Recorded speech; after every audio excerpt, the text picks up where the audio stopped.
बहुत समय पहले की बात है।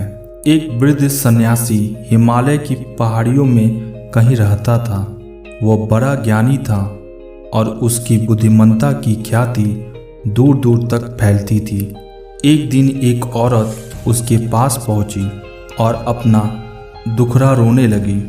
बाबा, मेरे पति मुझसे बहुत प्रेम करता था, लेकिन वह जब से युद्ध से लौटा है ठीक से बात तक नहीं करता। युद्ध लोगों के साथ ऐसा ही करता है। सन्यासी बोला, लोग कहते हैं कि आपकी दी हुई जड़ी बूटी इंसान में फिर से प्रेम उत्पन्न कर सकती है। कृपया आप मुझे वह जड़ी बूटी दे दें। महिला ने विनती की।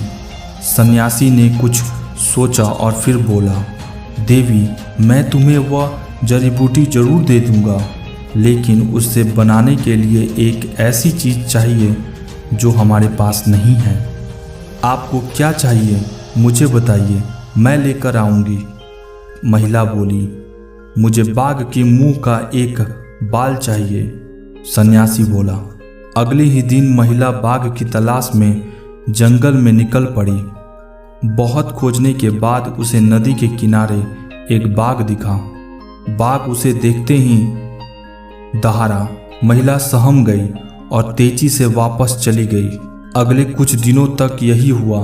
महिला हिम्मत करके उस बाघ के पास पहुंचती और डर कर वापस चली आती। महीना बीतते बीतते बाघ को महिला की मौजूदगी की आदत पड़ गई और अब वह उससे देखकर सामान्य ही रहता। अब तो महिला बाघ के लिए मांस भी लाने लगी और बाघ बड़े चाव से उसे खाता। उनकी दोस्ती बढ़ने लगी और अब महिला बाघ को थपथपाने भी लगी। और देखते देखते एक दिन वह भी आ गया जब उसने हिम्मत दिखाते हुए बाघ के मूंछ का एक बाल भी निकाल लिया। फिर क्या था, वह बिना देरी किए सन्यासी के पास पहुंची और बोली, मैं बाल ले आई बाबा। बहुत अच्छे। और ऐसा कहते हुए सन्यासी ने बाल को जलती हुई आग में फेंक दिया। आप नहीं जानते हैं इस बाल को लाने के लिए मैंने कितने प्रयत्न किए और आपने इसे जला दिया। अब मेरी जड़ी बूटी कैसे बनेगी?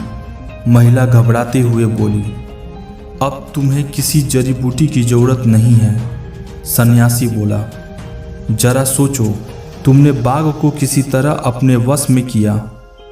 जब एक हिंसक पशु को धैर्य और प्रेम से जीता जा सकता है तो क्या एक इंसान को नहीं? जाओ, जिस तरह तुमने बाघ को अपना मित्र बना लिया उसी तरह अपने पति के अंदर प्रेम भाव जागृत करो। महिला सन्यासी की बात समझ गई। अब उसे उसकी जड़ी बूटी मिल चुकी थी। दोस्तों, अगर ये कहानी आपको अच्छी लगी तो लाइक, सब्सक्राइब और बेल आइकन जरूर दबा दीजिएगा ताकि आपको इसी तरह की मोटिवेशनल वीडियोस की अपडेट मिलती रहे। Thank you for watching this video.